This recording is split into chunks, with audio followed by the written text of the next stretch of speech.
What's up, Amy? Hello, Paul. I am so excited that we are here for a very special screen test Star Wars edition crossover event with the gang from the George Lucas talk show, which if you don't know about that, we'll talk about that in a little bit. But if you don't know anything that I just said, if that all sounds completely foreign to you, this is a game show, a movie game show where you don't have to know that much about movies. It's more about having fun. Well, you can get mocked if you don't know that much about movies, That's but true. we're here just to party, man. It's a Friday night. I'm feeling like torturing some guests with really hard questions.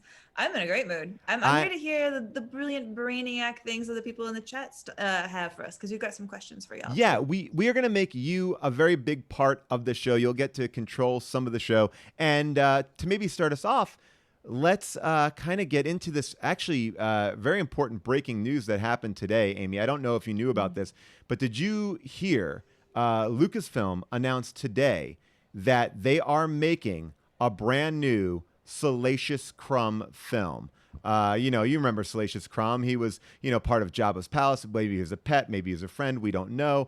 All I know is that he looks a little bit too close to Rizzo from the Muppets, which, I think if you look at him side by side like that, it's we know they were made by the same people. But anyway, if Rizzo is going to have his own spin-off, we want you in the chat to give us a title. What would the Salacious Crumb spin-off be? What would it be called? We know that the Book of Fett is coming up. We had the Mandalorian.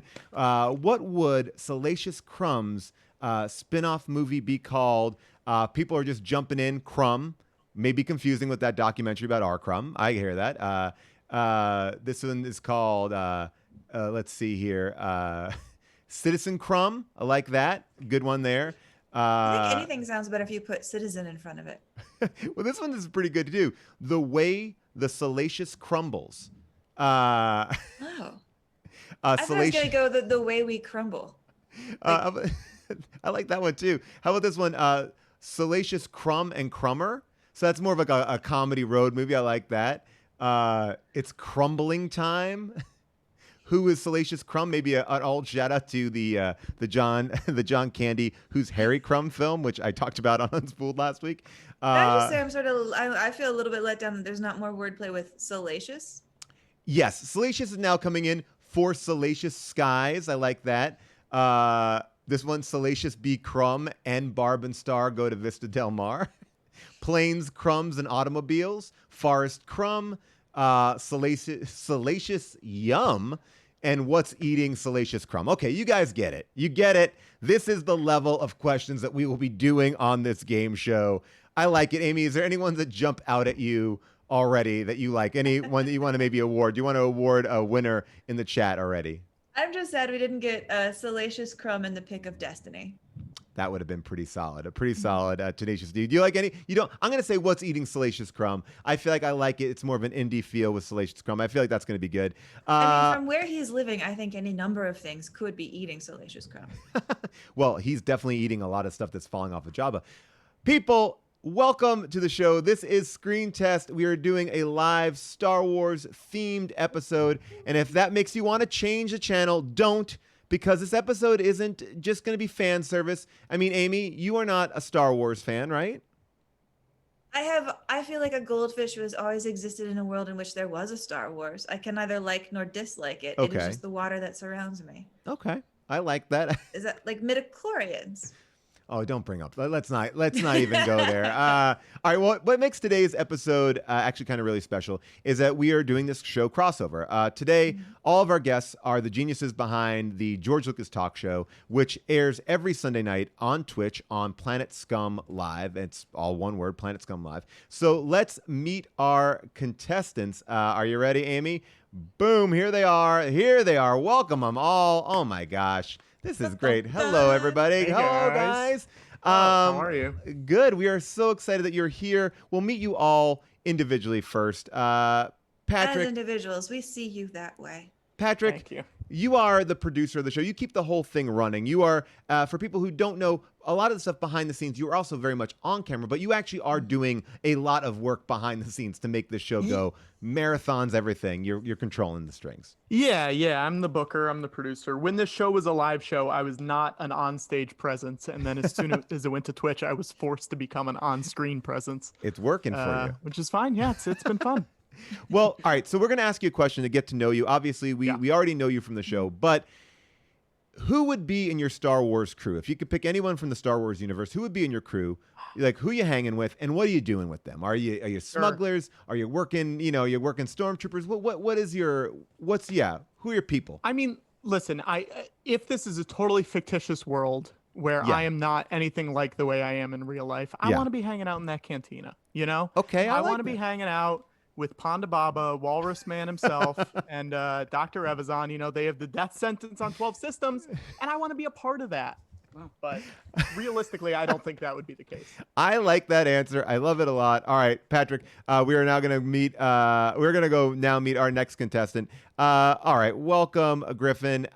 You play Watto on the show, and you are also the co-host of the very popular Blank Check podcast, which How Did This Get Made just did a crossover event today with about the Justice League.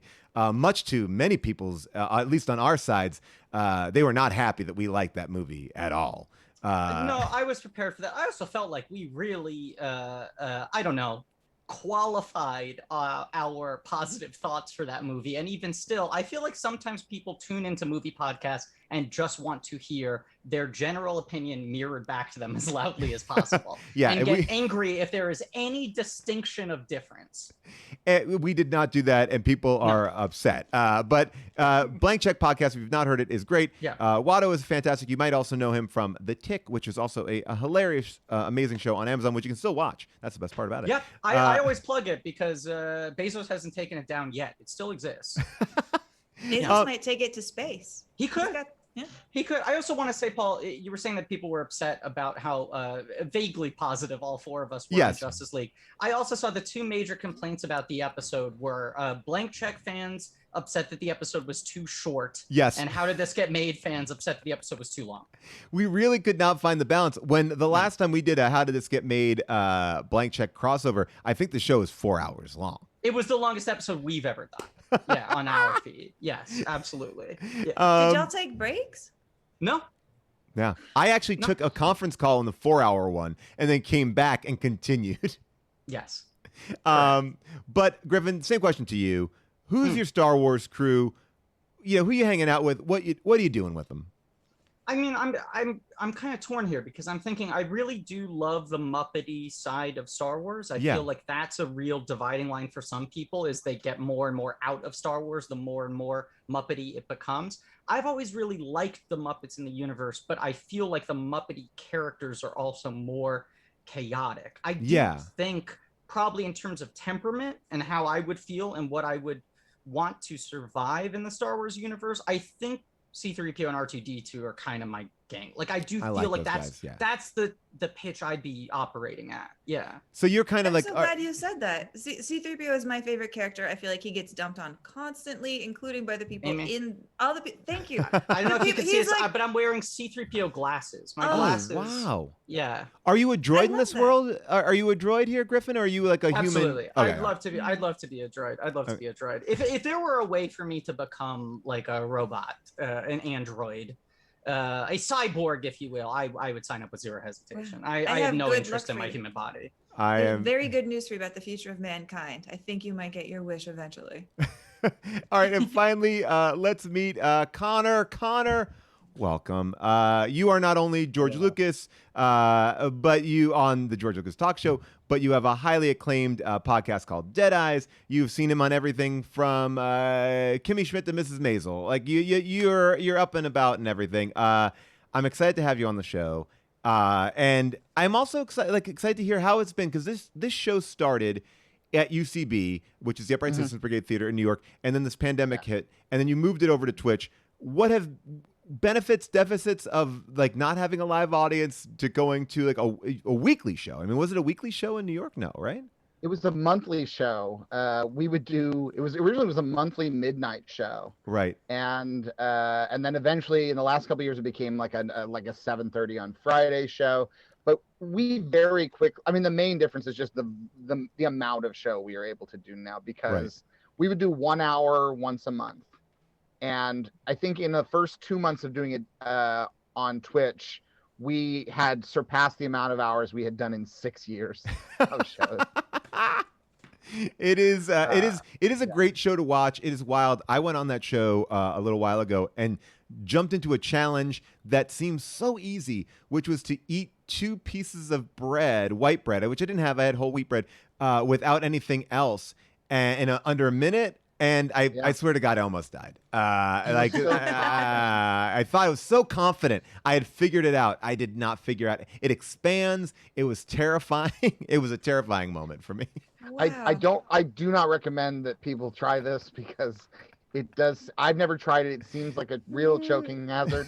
It is. I was literally standing over like the sink in my bathroom. Like I was like, if I die, like, and I think the house was empty that night. I feel like June may have been away with the kids. I was like, if the last appearance in my life is the George Lucas talk show where I'm eating bread, like I would be happy if the last appearance was George Lucas talk show. It was that I did some sort of challenge, like I died from eating bread. It would have been awful. It would have been a terrible way to go. Yeah, because to people who don't know, they're like, well, it's not even a George Lucas thing you're doing. It feels unrelated, you know? It's not even, I would say, a known challenge. It's not like you're eating cinnamon. You're inventing a way to die. Yeah. I'm glad also- you survived. Yeah, It sounds really easy. I mean, I'm not to be a jerk, but I'm like, that's the kind of death where you're just going to encourage a lot of people to die, because they'll be like, I don't understand how he died. And then you have you're going to be in heaven, like welcoming bread people left and right. Yeah, I like to think there's a special room in heaven where all the bread challenge people can hang out and be like, man, we didn't think this was possible. All right, so same question to you. Who's your crew? What are you doing in Star Wars world? I think I'm a music. I think I'd probably gravitate toward the performers. Okay. I think the character I relate to the most is Joe Yauza. Okay. Who sings Jedi Rocks? Yes. I think there's video of me performing that's pretty 1-to-1, that kind of performing energy. But I'd rather perform. I don't want to work in Jabba's palace. I don't want to work in the underworld. I'd want to work in like the cantina would be as low as I'd sink as a performer. You're kind of like a John Tesh. You're performing at the Red Rocks of Tatooine. Like you have a nice steady crew, but you're not like, you're not working under someone's thumb. You have your own album and stuff. Would you sing at that like douchey casino where all the rich people are in Canto in Ryan's Bight? movie? Yeah. Yes. Oh yeah, and I performed in a venue almost a year ago that was basically that in a real depressing way. Yeah, I would perform at Canto Bight within a heartbeat. All right, I love this. Well, gentlemen, welcome to the show, and we're going to get off with our first round. It's a quick fire round. Amy, you want to set it up? Yeah, this is a rapid fire round. We are going to play a game called Mustafar Musings, which is just Star Wars for hot takes. And this is how it is played. Since you guys are you guys are the show that talks about Star Wars, we want to hear your hottest Star Wars take. The one that most shocks us gets the point. That's right. So you have a second to think about it. You have to know your players here to shock them as well. So give us your hottest Star Wars take. Shock us. And it has to be something you believe. It can't just be something that you made up. Like this is about you. What is your hottest take? Know. Whoever wants to go first can jump in. I know that we eyes. Yeah. I'll go. Darth Vader is an unimpressive villain. Whoa, I like it, laying it down the gauntlet. He's got a lot of attitude, but until the end of Rogue One, Darth Vader has very few actually impressive things that he ever accomplishes as a villain. It's his fault that the Death Star blows up in the first Star Wars, and he's the only survivor. He fails upward throughout the original trilogy, and then he ultimately kills his boss. It's just like, this guy's not. He's always talked about as the ultimate bad guy. He's not. He's a real failure. All right, I love that. Starting off hot. All right, who wants to go next? Patrick. I can go next. All right, great. All right, what do you got, Patrick? Yeah, I think all of the Star Wars movies that George Lucas were involved in my head, range from pretty good to great. Wow. Okay. Wow, Pretty good not to a great. single stinker. I think there are stinky parts to some of them, but I think on an overall scale, I'll take pretty good. Pretty good. So the worst Yeah. George Lucas involved film is pretty good. All right, I like that. I think there's good stuff in all of them. Pretty good Okay. stuff to great stuff. I like this. Stinky Okay. stuff, like a little bit of blue cheese on an onion tart. I see where you're going. All right, Griffin. It all All comes right. down to you. You have two very hot takes to follow here. What do you got? What do you think? I mean, I'm trying to even just figure out the right way to frame this thought. Okay. Because there's been so much discourse, the fandom menace people, these bad faith people who think the Right. problem is that Lucas no longer has control of the franchise, that he's the only one who should ever be making Star Wars. I feel like George Lucas is responsible for 25% of Star Wars, even just within his lifetime, within his range. I feel like people give him far too much credit for everything they like. Yeah. And I think if you actually read about the development of Star Wars and the amount of people who had to get in there and step in front of George and modify what he was trying to do, or the amount of things he had to change because they weren't feasible, they didn't work out well the first time, I do think that George Lucas is given too much credit for Star Wars, which was a very, very collaborative universe. Wow. Every step of the way. I like this. All right, so Amy, these are three hot takes. Darth Vader is not impressive. The worst George Lucas Star Wars is pretty good. And George Lucas is truly only 25% responsible for the Star Wars that we know and love. Each one of them hot. But which one do you think is the hottest take? You know, I thought I had my mind made up. And I'm just going to say Griffin's argument for the collaborative process.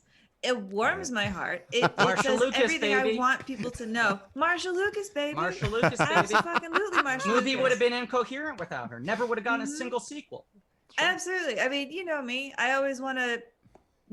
Sorry, Connor. If I see like a big Titan, I just want to punch a little hole in his side. I want to take down that Death Star. So I'm sorry. That's what I'm doing. I'm going with Griffin here. All right, Taking Griffin down gets that the George point. Lucas. Yeah. He gets the point. He's on the board. So put on your Hoff Parkers, parkas, and set up your tauntauns because your Star Wars screen test has begun. We are going into, let's see here, round one. Show us what you know. All right, boom, round one. Here we go. We're going to show you guys three categories, okay? You're going to have the categories are, let's see, I'm going to put them up here on the board. They are Done. Super Secret Troopers. Then we have Get Out Your Data Pad and ILM Milestones. So there we are. They're just up there. And now, Griffin, because you have your point on the board, tell us what is, which category would you like to pick? I'm going to choose Get Out Your Data Pad because the data pad is, of course, the key accessory that the Watto action figure comes with. And I happen to have a human-sized data pad dry erase board right Whoa. All right. This is very good. And Amy, this is a Well, special category. Boom. Da, da, da, da, da, da, da, da, Griffin. You just unleashed the character double. What does that mean, you say? I can see it in your eyes. I see that confusion. Well, let me tell you. It means we are about to meet somebody special who has a special challenge. And a correct answer to their special challenge will get you, Griffin, double points, 2 points for the cost of 1 point. But however, to make it more challenging, any of your fellow contestants, Patrick and Connor, they can also buzz in if they know the answer before you. They can steal your points by waving their little fingers and getting a right answer. Are y'all ready? I think y'all are gonna need some data pads on this one, man. This is tough. Yeah, this is going to be a tough one. This is going to really get you. And it's going to be as hard as this transition from Paul to full-on character. Watch this. Hello, everyone. I am your data banker. You must complete this simple mathematical problem using only seemingly simple Star Wars knowledge. Unlike some of my friends, I do have a good feeling about this. Now, here we go. Take the number of films in the Skywalker saga, add the number of original directors of those films, don't count anyone twice, then times it by the number up of apprentices a Sith Lord can have at one time, minus the number of letters in Jabba's first name, and then multiply that by the number of Chewbacca's family members waiting on him on Life Day on the holiday special. I'll repeat this one more time. Here we go. First, take the number of films in the Skywalker saga, add the number of original directors from those films, don't count anyone twice, times that by the number of apprentices a Sith Lord can have at one time, then minus the number of letters in Jabba's first name. Then multiply that by the number of Chewbacca's family members waiting for him on Life Day in the beginning of the Star Wars holiday special. If there's anything you would like me to repeat, I can definitely repeat it. It's very complicated, even as to say it out loud. Okay, oh, yes, what do we have? 27. 27 is correct. That's right. That was amazing. There are 9 films in the Skywalker saga. There are 5 directors. George directed 4, JJ 2, Ryan 1, Irv Kirshner 1, Marquand 1, and then you times it by the number of apprentices a Sith Lord can have at one time. That is 1, minus the letters in Jabba's name, 5, and then you multiply that by the number of Chewbacca's family members waiting for him. That is 3. That's Mala, Lumpy, and Feather Atachuk, which is his father-in-law or father, unknown. That was at 27 points. Patrick, you are on the board with... No, Connor's on the board. Sorry, Connor. Sorry, Connor, you are on the board with 2 points. That's amazing. Amazing job. Can I tell you guys where I got caught up? Yes. Yeah. I was like, is Jabba's first name not actually Jabba? Oh, that would have been hard. Name? And I was like trying It's a to trick. figure it out. Yeah. It's a trap. That was good. Very good, Can I Connor. just say, Yeah. I was not told that math would be involved. I feel a little tricked here. That was... It felt horrible to do it because I realized Yeah. I haven't really done math in No. decades. Not really. I stayed on this math problem for so long, going over it, making sure it was right. I was like, this is okay. I was like, please check my math on this. Well, that's the hardest that the show will get. Thank God. I don't know if that's true, but we know that Okay. Connor's going to get to find out because Connor is now on the board. 2 The points. The longest part of that was me not wanting to get 9 times 3 wrong. And I genuinely was like, I'd rather lose than get 9 times 3 wrong. Well, then, Connor, this also means that you get to pick which category you get to go next since you just stole Griffin's points from right underneath him. Do you want to go to Super Secret Troopers or ILM Milestones? Or IL Milestones, as we like to call it. I'll go to ILM Milestones, even though it's the one I feel unconfident about it, but I'm going to be adventurous. All right, Amy, take it away. I will. Well, as I'm sure you know, Connor, Industrial Light and Magic has been at the forefront of filmmaking innovation. Now, my question for you is, which of the following historic milestones did the geniuses at ILM achieve? Was it A, they developed the iMocap system, which uses computer vision techniques to track live action performers on set? B, created the first completely computer-generated character? C, used real-time rendering and digital LED displays as a virtual set? D, all of the above? Or E, none of the above? I'm gonna take a wild guess and say that I think it's the first one, but I could be completely wrong on all of this. You are correct. You are correct in part because, yes, in 2006, ILM did develop the iMocap system in the creation of Davy Jones and the ship's crew in Pirates of the Caribbean Dead Man's Chest. However, you are wrong because in 1985, they also created the first completely computer-generated character, the Stained Glass Man in Young Sherlock Holmes. Great character. And in 2019, they used real-time rendering and digital LED displays as a virtual set for The Mandalorian. So alas, Connor, the correct answer was D, all of the above. But you are still in the lead. You're still in the lead with 2 points. So there's nothing to fret about here. I mean, the most that can happen really is that that Griffin and Patrick get caught up here because, right here, Patrick, it is your chance. This is your shot here. I'm to ready. pick one. All right, so you have your category is Super Secret Troopers. All right, Super Secret Troopers. All right, It seems like anyone who is anyone could cram themselves into a stormtrooper costume if they are friends with the director. We're going to give you 4 actors. 3 of them had secret cameos. 1 did not. And let's open it up. They were cameos in the film. They don't have to be stormtroopers. They are just in the film. Okay, so we're going to give you 4 actors. 3 of them had secret cameos. Let's see here. We'll even give you a chance to get more points. If you can name the actor in the movie, we're going to give you an extra half point here. All right, so here we go. Here are the 4 actors: Treat Williams, Dominic West, Roger Moore, Lin-Manuel Miranda. Which are the 3 that were in Star Wars? Treat Williams, Dominic West, Lin-Manuel. And I can tell you who they are too. Yeah. If you want. Oh my gosh, let's do it. Yeah. All right. Treat Williams plays a soldier on Hoth. A rebel soldier on Hoth. Wow, look at this. You're all right. Dominic West plays. Oh, is he like a queen? He's like one of Amidala's guards. Yes, you're right. You're right. And then Lin-Manuel is a X-wing fighter pilot in Rise of Skywalker, but then he's also the voice of the singer in Maz's Cantina. Wow, that is phenomenal. I mean, Amy, he got it all. That was no time. He got the whole thing. I mean, what are we going to... We got to give more than 1 point there. I mean, I think we get half points for each one of the things. I'm just going to say we should maybe just give him 3 points right out of the gate, right? I mean, why not? Why not just throw it down? Just like upset the whole apple cart there. I just think the speed of it... I was going to say 2.5 points, but you always make me the Grinch. Can I give one of the halves of one of my points to Patrick? Because I was just impressed. He got it all right, and I wouldn't have. The way that Patrick... the way that you just... No hesitation whatsoever... Yeah. I feel like the 3 points have to go on the board, which puts you in the lead. And that completes our first round. We're going to go into our performance round next. But before we do, we are going to go to our crowd one more time to involve them. All right. This is a category that we like to call merchandising. In the immortal words of Yogurt from Spaceballs, merchandising.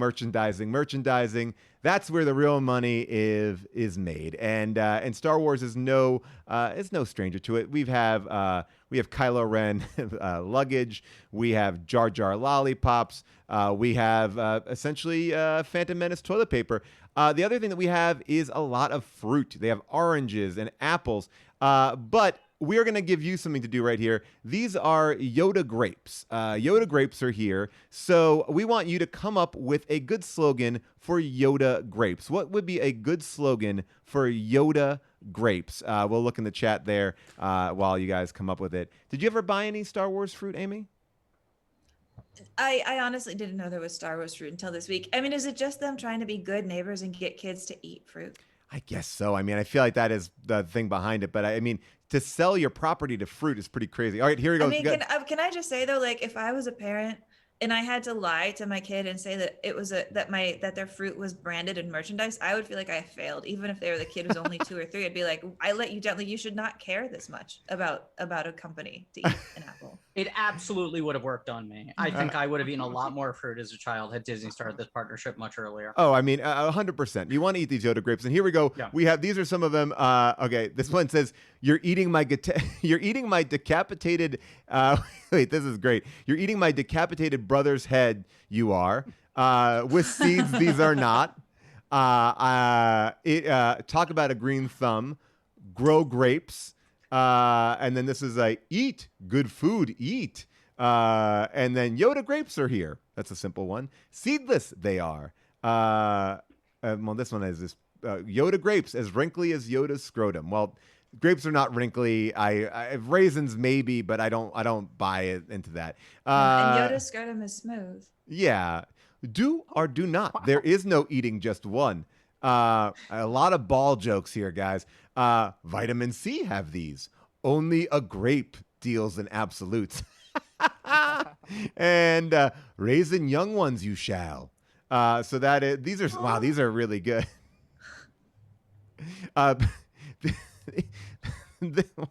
These are too sexual, guys. Too sexual in the chat about these grapes. I did not think it. These are the grapes you're looking for.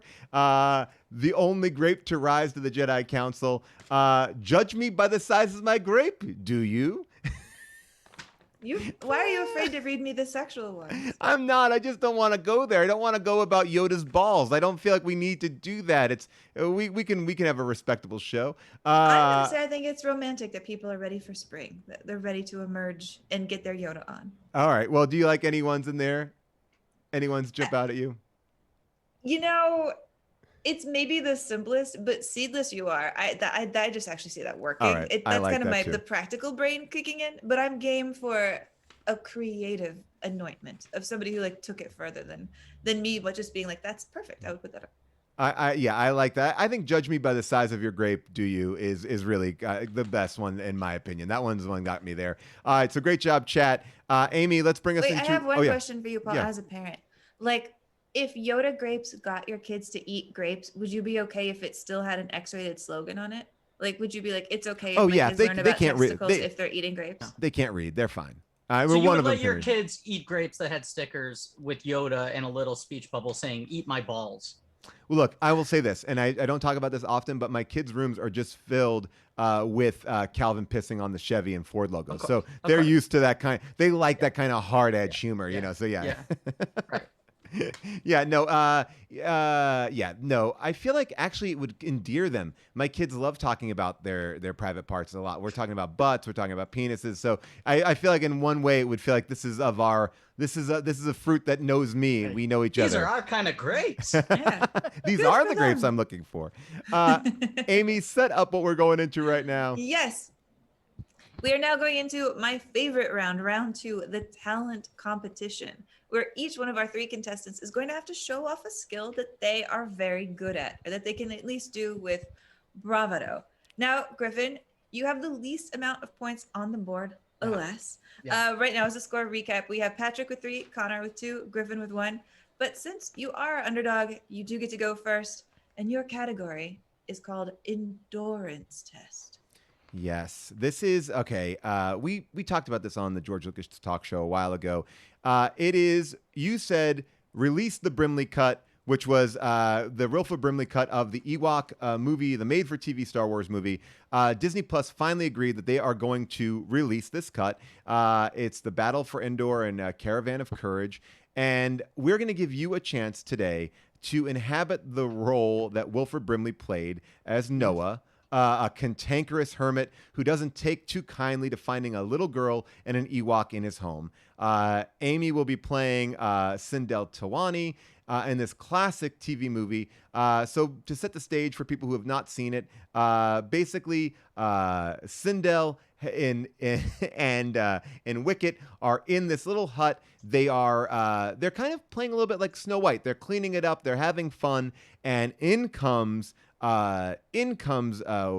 Wilford Brimley. He is not very happy. Amy will be playing Sindel. I will be playing Wicket, and you, Griffin, you will be playing the role that Wilford Brimley originated. Do you have your script in front of you? I do. I am so glad I didn't save my mustache. This was strategically smart decision. I didn't even know. Okay. All right. So here we go. We can start it off. Amy, take it away. If someone lives in here, they sure are messy. Hey, how did you get here? He brought us here. Look here, you little bug lover. I told you I don't want any strangers around this place. Look what you've done, and you don't even know who they are. Who are you?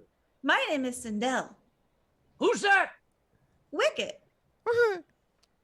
Wicked. Humph. You've been messing with my stuff. You brought them here. Now you get them out. I don't want them here. Get out! We have no place to go. I don't care about that. Take him and go. Go on. Come, Wicket. He's just a mean old man anyway. Skedaddle! And I'll deal with you in a minute. You don't know who these people are and what they're up to. Could be some kind of trick. I know you get lonesome. You think I don't? What's this? What's this? Huh? Some kind of porridge? Why, look here, some muffins? Let's have some. By golly, this looks good. Dig in. But don't let me catch you giving any to those little buggers outside.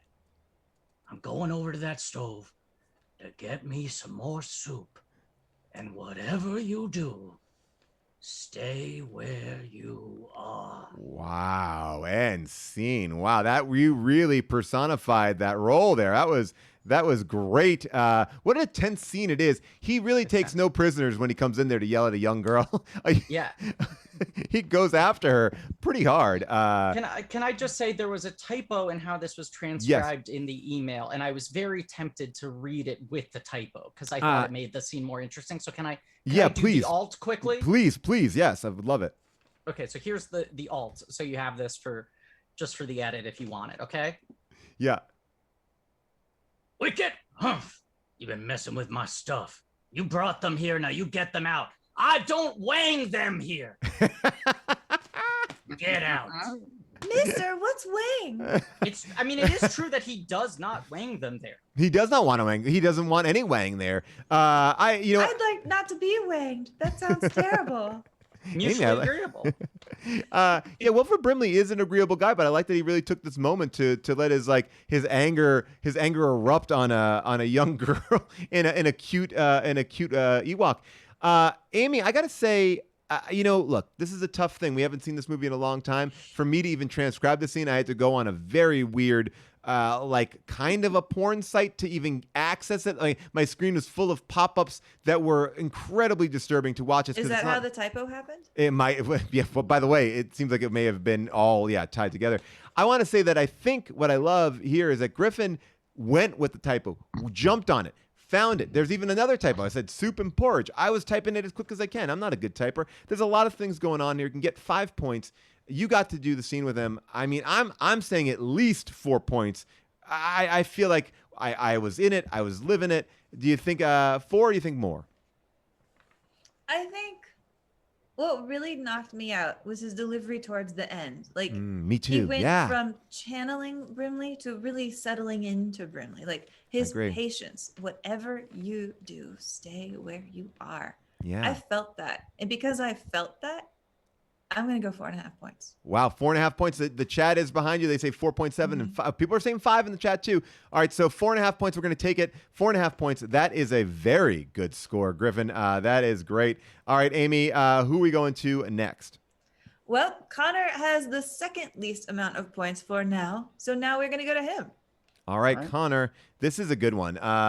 When we asked you, what was your skill that you wanted to show off here today? You all actually said the same thing. You all led with bullshitting. Bullshitting was one of the things that you really felt like that was something you're going to be very strong in. We couldn't give you all bullshitting challenges, but we kind of directed something to you that I think will kind of work in this way. So, Amy, you want to set it up?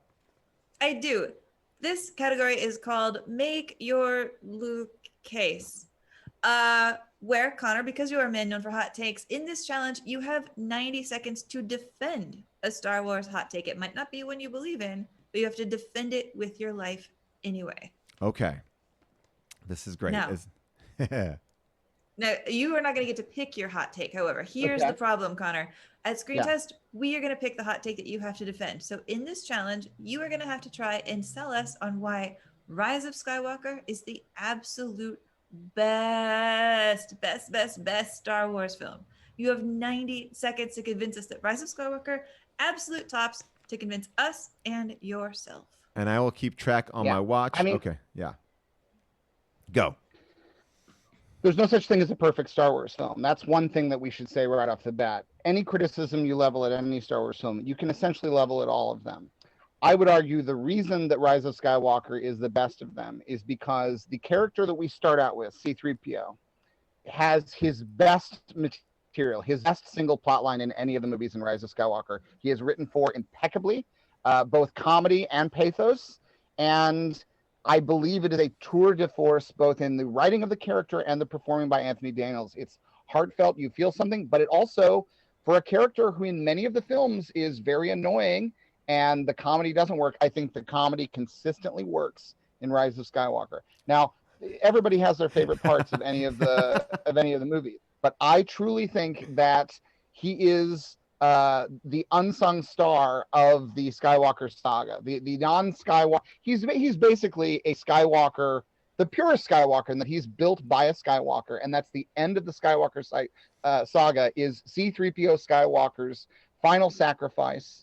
His funniest scenes, his best moments. Wow. I like this. This is very good. And you did it with under time. You did it with only 1:15. I feel like you just jumped in right away. Can we just to put it under the microscope, how do you really feel about Rise of Skywalker? It's fine. Okay. I feel like Rise of Skywalker is a movie that when you go to the only reason I think about this is like sometimes when I go to like an Indian restaurant, they play Bollywood movies on the wall and you look at it, you go, oh, that looks really cool. I should check out what that movie is. I feel like if this movie was projected on a wall, I'd be like, ooh, that looks really cool. I got to find out what that movie is. And that's visually, it lives in a place that yeah. I think Rise of Skywalker looks better than most other Star Wars movies visually. I think it has some amazing, like if you turn the sound off, you'd be like, oh, I can't wait to see this movie. Yes, I agree. I do genuinely believe everything that I said about the C-3PO plot. He probably has a slightly better plot in Empire, but right. I think it is a character who has at various times been an annoyance to me within a Star Wars movie, or a supporting gear at best. And I was surprised and impressed by what a good final film C-3PO got. Okay. I want to actually drill into this if you don't mind me taking some space. Yeah. As a C-3PO head, as a person who, when I saw Rise of Skywalker, put on a C-3PO tattoo because to me feel like he is the underappreciated character of the entire franchise, as you pointed out.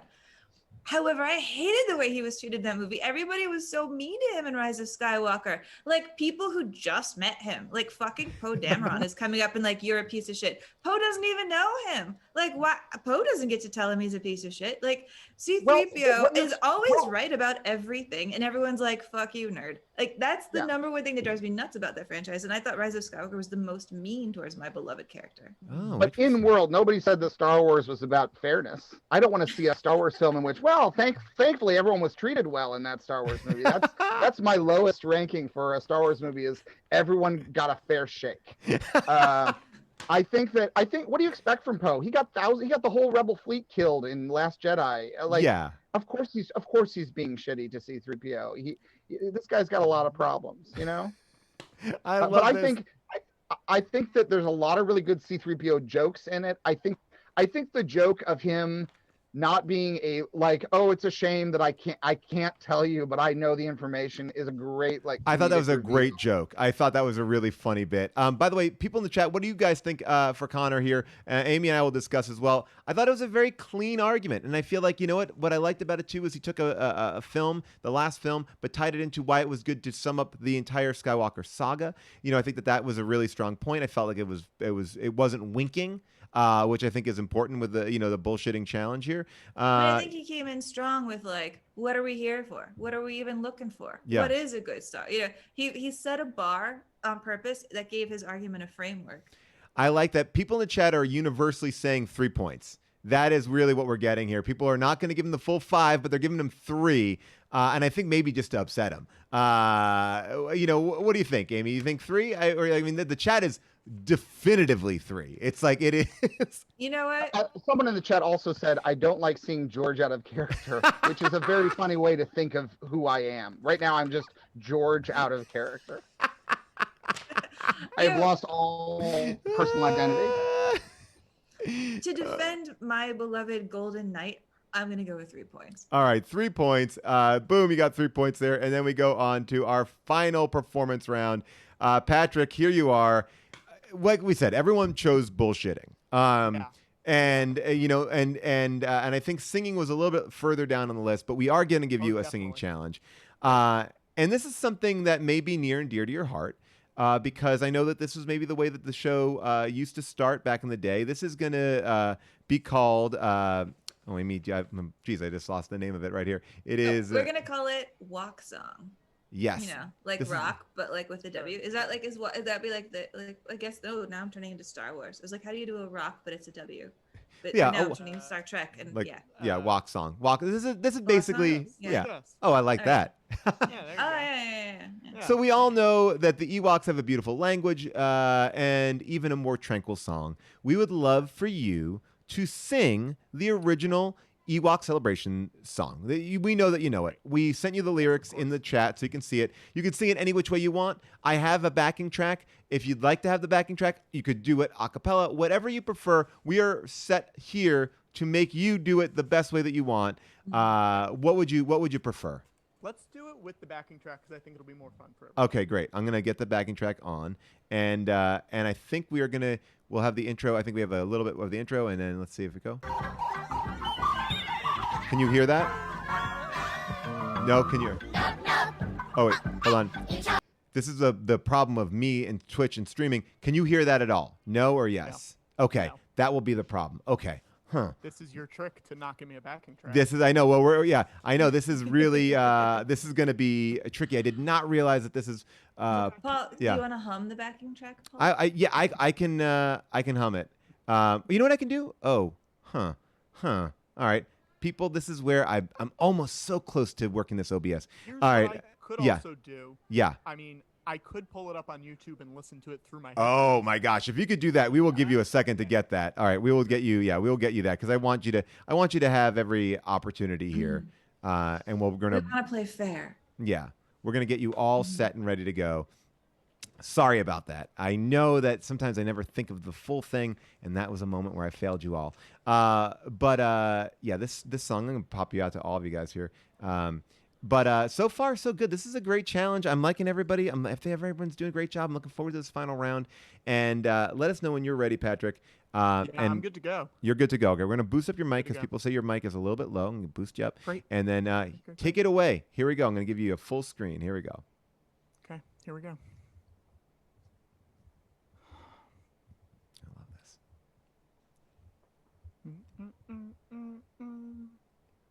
Yub nub. Yub nub. No to me kini o new ling. Oof. Coach God. Oh my gosh. Can I tell you something? Yeah. I'm so sorry to take a break. The way that this video is set up, it also has the lyrics, but the lyrics are off coming on screen from when the music is. Okay, you do it any which way you want. Okay, I'm gonna do it a different way. Here we go. All right, I'm just gonna sing it. I'm just gonna sing it without the backtrack. Here we go. Yub nub. Echop yub nub. Otto meet tochi pt kini. Goop doc. Fling ooah. Yawa. Echop yawa. Otto meet to peachy kini. Gnoop doc. Fling ooah. Koti chantu abnub. Koti chanu yawa. Koti chanu glawa. Alelute nav glawa. Echop glawa. Ya glawa. Pichu ni tu foam. Atu di awe gunda. Koti cha to gu yub nub. Koti cha to gu yawa. Koti ka to do yacha. Ale tu tanub. Ale tu tanub. Ale tu tanub. Glawa. Echop glawa. I have like 2 lines left. Do it. Okay, I was gonna go. Finish it. Go big. Pichu ni foam. Atu di chua gunda. Ale tu tanub. Dun, dun, dun, dun, dun, dun, dun, dun, dun, Wow. First of all, the reactions on your friends' faces were the best part. Just cutting to Griffin throughout that was really my favorite part of that. That was really impressive. I was sold by your passion, but then when you were like, how is Paul cutting me off with 2 lines? I want to finish. I need to finish. Your commitment. I appreciate that. Close. That's like I'm trying to get Patti LaBelle off the stage, and Patti LaBelle's like, I'm not leaving the stage. I'm still singing. Like, Patrick likes to play the reluctant performer, but all he wants is more stage time. Yeah. People in the chat, what do you think this should give? What do you think? I mean, people are already saying 5 points. People are saying 0 points because you pulled a bait and switch, Patrick. And then, all right, some 5s, some 2s, 69 points, 5+ points, 10 points, 4.3, 5. People want encores. For the most part, some people are trolling you and giving you low numbers. But I feel like the result here is a 4. I feel like the 4, people really want to give you a 4 for this. I think jumping in like that is pretty solid. I want to give him a 4. What do you think, Amy? I want to give him a 4.1 since we're really getting into decimals. I love it. All right, so what is our scores right now? Do we know? Yeah, with that, then our scores are dun dun dun. We have Connor with 5, We have Griffin with 5.5, and we have Patrick with 7.1 points. All right, and we are going into our final round. Gentlemen, this is it. You're going to work together here to build a movie, a Star Wars film. Okay, and to do that, we're going to get a title from the chat. So chat, come up with some titles. We'll come up with our best one. So you're going to build a film, and the way you're going to do it is each one of you is going to take a little part of it. Amy and I are going to kind of direct it. And in front of you, you'll have 2 secret clues that you have to incorporate into this pitch of a brand new Star Wars film. So your partners don't know it. But you have to incorporate it in. It may derail the movie. It may not derail the movie. We'll see what happens. And you may try to derail the movie to make it harder for your fellow contestants. Yeah. To get that movie back on track. I have seen a lot of great stuff here. Again, we're getting galaxies edging, darkness in the Force, Snatrick Pointsmore. Let's see, Graga, a Star Wars story, Boss Baby Yoda, Firma la Bouche, which is shut up in French, Star Wars 10, Forced to Live Together, Ackman Toreador, 2 Jedi, 2 Force, Gorgrismo checks in, Jedi High School. You know what? But I think there's one here that I like, Amy, that I feel like is actually one that could be enough to handle what these guys can do. And this one will be called Darkness in the Force. That is from Wandering Frog. Darkness in the Force is your title. Darkness in the Force. And here we go. You guys are going to have to build this out. Anything that they should know, Amy? Anything? Yeah, everybody's going to get to go twice. You have 2 seconds to talk. You'll talk until we decide that you're not talking anymore. I think we should let the person, let's see, who should start first? I think we should let's let Connor start first. Let's do this in reverse point order. So Connor will start first, then we'll have Griffin, then Patrick, and we'll go in that loop twice. All right, I love it. So, all right, we will call you off. We'll kind of direct you, say, okay, great, next one, and I'll let Amy kind of conduct here. And all right, take it away, Connor. All right. First of all, this Star Wars film takes place before any other Star Wars thing by millions of years. It is the earliest possible Star Wars story. We start off with a sort of like the space version of like a cave woman, played by Anna Taylor-Joy from Queen's Gambit. Oh yeah, we like her. And we are seeing the beginnings of what would be in the Star Wars universe early man. And so we're seeing sort of the beginning of midichlorians. The first shot is midichlorians. We see the midichlorians are the first thing that existed. And we zoom in tighter and we see the wills as well, which we've never seen before. Never seen the wills. And then we see these early prehistoric characters who are sort of lumbering around. It doesn't quite look like the beginning of 2001. It's not quite that. It's a little bit different. It's like a little twist because they're all wearing hats. So it's a little bit like you might think you're seeing 2001, but they all have these and they're not hats like we know. They're hats that are a different sort of shape to any hat that you would see on Earth in the 20th century or the 21st century. But other than that, they're completely primitive. It's as if the hats are part of them. It's as if they are something that they were born with. Okay. All right, Griffin, take it away from there. Okay, so they're investigating the hat, right? And then suddenly there's like a weird flash, okay? There's like a flash of like lightning, and out of it comes like a weird robot suit, and then the mask opens up, and it's Greg Grunberg himself, Snap Wexley, our favorite character from the Disney franchise, and he's going like, "Am I too soon? Am I too soon? I came here to warn you." And Anya Taylor-Joy is like, "What is going on?" So she like touches her hand into the lightning, right? Yes. And then all of a sudden, she gets pulled forward to the end of Rise of Skywalker, the celebration. Okay. Yeah. So here's this like cave lady, and now she's stranded in the middle of the latest point in the Star Wars cinematic timeline as we know it. and there's an exclusively gay moment, right? There are two women kissing. Yes. She's just like, what is going on here? I'm so flummoxed by everything.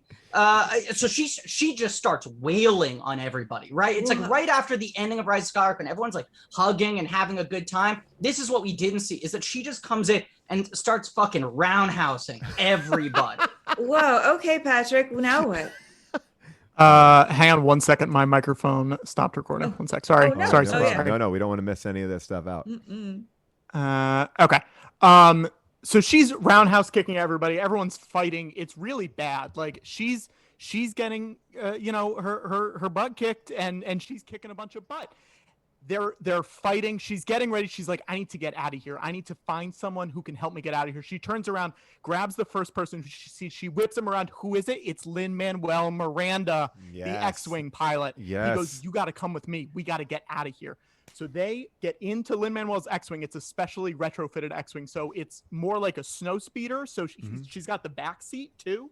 Like she's sitting behind Lin-Manuel so she can fight out the back. They take off into the sky, and they're like, oh my gosh, we forgot. We just beat the Emperor and all this stuff. So there's still a bunch of Star Destroyers and stuff in the sky. We need to fight them. We're going to take them on one by one. A gigantic battle happens where it's just them versus the Star Destroyers. And you think they're not going to make it, and they almost don't. Lin gets shot, and he dies. Oh, so my God. Anya Taylor-Joy takes the ship, and she blasts out of there, and she goes, where can I go? There's only one place that I know, and it's the planet Batu, because that is where she was from. Wow. It's the planet from Galaxy's Edge. That was where the beginning of the movie took place. So she goes there now, and she goes, I don't recognize any of this. This is all different. There's a bunch of shops here now.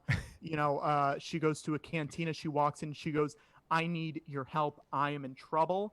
I've created a bunch of enemies with the I guess, she doesn't know what the rebellion is, but she describes to them, and they're like, this is the rebellion. And they're like, okay, yeah, you can just hang out with us for a while. So she starts working at this cantina. She becomes like the new, bartender at this cantina, at Oga's Cantina, which is a place in Galaxy's Edge. And she just like kind of works there for a while. It sort of becomes like a Cheers almost. Where, you're just like meeting a bunch of people who live around that bar and work there. I like it. Okay, this seems like a good moment for me to tag Connor in. Now what happens? Yeah, so at this point, our lead character learns a surprising fact. She's called back into the office by the manager by the owner of the cantina. Says, "You've been doing a great job, but there's something that you didn't know all along." And at this point, he reveals himself. It is Emperor Palpatine, and he explains that this was his plan all along, including his death in the final battle at the end of Rise of Skywalker. They flash back. He says, "Come with me. Let's go back to the beginning." They travel back to the beginning of the timeline, and the Emperor projects onto a glowing lake every single Star Wars story that we've seen before. We see the prequels, we see Rogue One, we see A New Hope, we see all of the Star Wars animated TV shows. We see Star Wars Detours in its entirety, the unreleased comedic adventures. And the Emperor says, "Don't you see?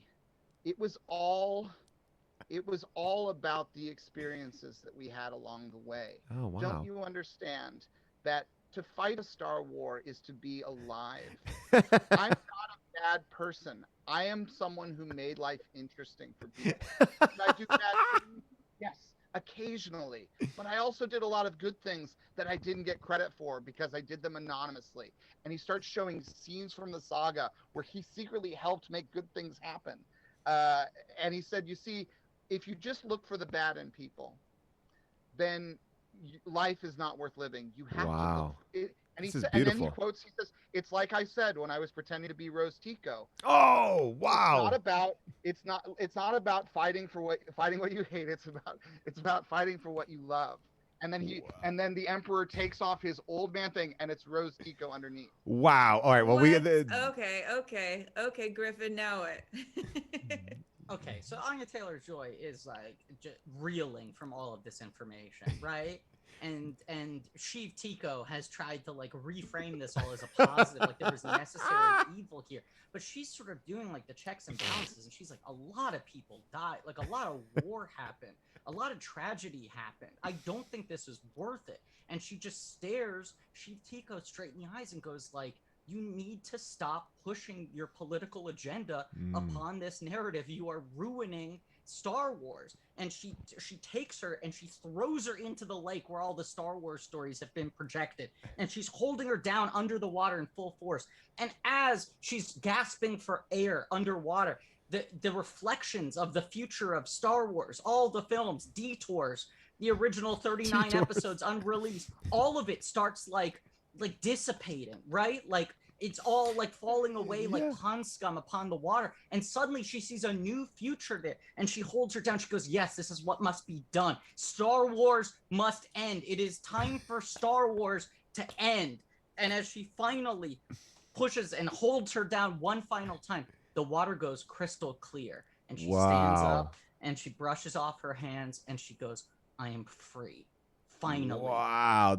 Everyone is free. This is pretty intense. Patrick? Bring us home, Patrick. So then she goes back to the bar on Batuu and is like, well, I guess I run this place now. And it's kind of just, it's setting up the future movies where she is just running this bar on Batuu. And you think it's just going to be like a nice little slice of life movie. And all of a sudden, what comes up on screen? For the first time ever in Star Wars history, to be continued. Wow. Directed by George Lucas. Whoa. Oh my gosh.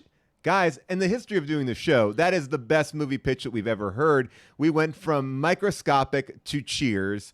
The movie seemingly takes place through every piece of Star Wars canon, so that's going to be a long film. We're going to see the whole thing, or maybe the characters see the whole thing. There's some stuff. People in the chat were loving this. You guys pitched the hell out of it. There's a little bit of Planet of the Apes in there, because I never lost sight of Prometheus. Connor's brilliant idea of taking us to the beginning of Star Wars. I feel like from each of the three of you, I learned what you want from a Star Wars movie that you haven't gotten yet.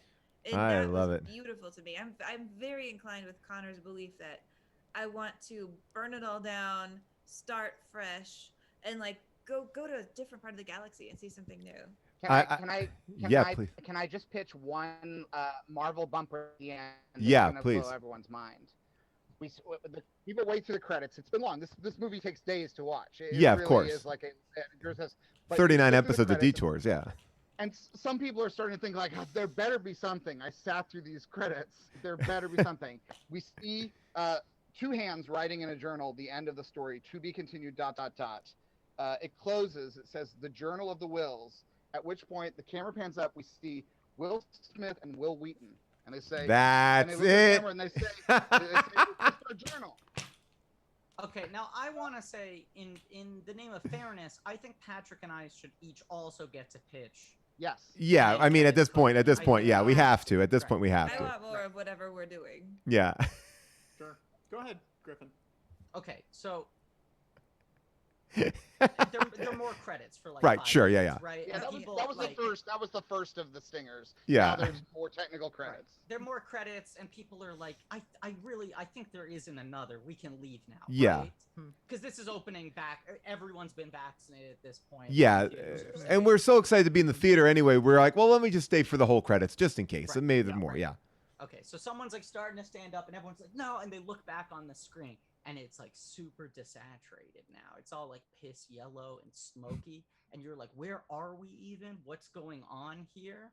Okay, and then someone like turns around, and it's fucking like post-apocalyptic Luke Skywalker, right? Ooh, and wow. he's like, we can't give up now. We're almost there. And then you look, and you see his gang behind him, and it's fucking Snap Wexley in the metal armor, okay? Whoa. It's fucking Jar Jar, but Jar Jar has 6 tongues now. He has like multiple tongues coming out of different parts of his body. It's fucking Wilford Brimley from the Ewok adventure. He's part of the team now. And of course, Babu Frick, right? Yeah, but course. he looks dead inside, like he's gone through shit. Wow, this is and they're like, what's going on? They're like, we're so close. We need to make this right. We have to make sure that Star Wars never exists to prevent this future from ever happening. And then they look, and over on the side, there's like someone, their back turned to the camera, sitting atop the hood of a car, and they're like, go talk to him. And he's got like he's got like a vest on, like an FBI vest, right? And a straight jacket. Yeah. And Luke like carefully walks up to him, and he's like, come on, let's finish this. And the man turns around, and it's George Lucas. And he says, I've never wanted anything more in my entire life. And by the way, it says damaged on George Lucas's forehead. Even though it didn't say that previously, now it does. Wow, this is whoa. I mean, Patrick, I don't want to put you on the spot, but do you have a post-credit sequence? Yeah. So I feel like this movie's been really heavy so far, especially with that last credit scene, and that's not something that you want to leave the audience on, right? Yeah, of course. So the credits roll up, sound done at Skywalker Ranch, all this stuff. THX logo goes up, black. All of a sudden, spotlight, and you see an intergalactic piano. You see a hand come down, and he starts playing. Do do do do do do do do do do do do do do. Camera pans up. It's Palpatine, and he goes, "Making your way in the world today." And then the camera spins around, and it's Dexter Jettster, and he says, "Takes everything you got." Camera spins around again. It's the Rancor Keeper, taking a break from all your worries. Camera spins again. It's little Anakin. Sure would help a lot. And it's just all of our favorite characters from throughout all. Geez, what are we at now? 11, 12, 13 movies at this point. Everyone shows up. You get every single line of dialogue from the Cheers theme song. Even the ones that aren't in the show, you get, the longer roll out of bed, version, Mr. Coffee's dead, your shrink ran off to Europe, all that stuff. Because you want to pin all of our friends. Do they do the questionable lines? Yeah, there's some questions. Yeah, there's some weird stuff in there. Yeah. They do the questionable stuff. They leave it in. But you get to see everyone. And it's like the ending of like, what's a movie that ends with like a song and dance? Mamma Mia 2, where like, I feel like Nutty Professor ends with like a song and dance. It gets everyone excited. This to be is like, man, huge. I love Star Wars again. And it ties into the whole Cheers thing that you guys were talking about. I mean, Amy, it's so hard to pick a winner here. I mean, they obviously there's a lot of points given out the entire time, but they really all brought it here in this final round. I mean, do we want to just judge it simply on the post-credit sequences? I don't know. I mean, honestly, I think this one is so brutal that I want the chat to decide. Okay, the chat is going to decide who is our winner tonight. And as they're deciding, I wanted to let everybody know that Connor's two things to add was that he had to add in Anna Taylor-Joy from Queen's Gambit, and also that the lead finds out a shocking fact. Griffin had to add in that there's a problem that our lead character is stranded, and that there's a cameo by Greg Gumbrig, Snap Lexley. Patrick had to bring in that a battle happens and set us up for a be continued. So that's what they did. They all did all those things very, very well. And people are going here. It looks like, okay, oh my gosh, it's very tricky to see. All right, now I feel like the winner, oh my gosh, I'm looking. It's going back and forth. Let me see a little bit more. Griffin seems to be the winner. I think it's Griffin. It's Griffin. It's Griffin. Griffin, you are the winner of today's Unspooled Star Wars George Lucas talk show. Game show. You will get a pen. We always send our winners a pen, and we'll send you all pens because you guys were here with us today. You all get a pen. People really enjoyed the damaged George. They feel like that put it over the edge. This is so much fun to be here with you all. I want everyone to follow you on social media. You can see where you all are. Listen to Blank Check. Listen to Dead Eyes. Watch the George Lucas talk show every Sunday night on Planet Scum Live. Follow them. See what they're up to. The guests are ultimately, they're always amazing. Like last week you had on Rich Sommer, Darcy Carden, Jason Mantzoukas, right? The week before that, like the week before that you had the guy who played one of the Boba Fett's, right? One of the guys in the Boba Fett suit, not Jeremy Bullock. Don Bees. Don Bees. There's so much fun going on there, and look, on a random week you might even see me try to kill myself on that show. But a big bread challenge. The bread challenge is still there for anyone who wants to take it. Screen test, and obviously. I should say people can watch all the old episodes on our YouTube page if you want to go back and search for past guests that you want to see. People are upset that this show is only an hour. They're like, this is too short for you guys. A big thank you to everybody who helps put the show together. This is a production with association with Unspooled, hosted by Amy and myself, produced by Amy Nicholson, Paul Scheer, Devin Bryant, and Molly Reynolds, and Josh Richmond. We'll do the outro finally later. We're going to raid somebody right now. So Planet Scum Live is not live right now from what I see, because we would have just raid you guys. But we're going to raid a channel right here. Anyone know what we're raiding, Molly? Do we know? Okay, maybe we don't. We don't have to rate anybody. It's Friday. Enjoy your night. Thank you, everybody, for being here. Thank you, Connor. Thank you, Patrick. Thank you, Griffin. It was a pleasure. You guys were so much fun. All right. Bye, everybody. See you later.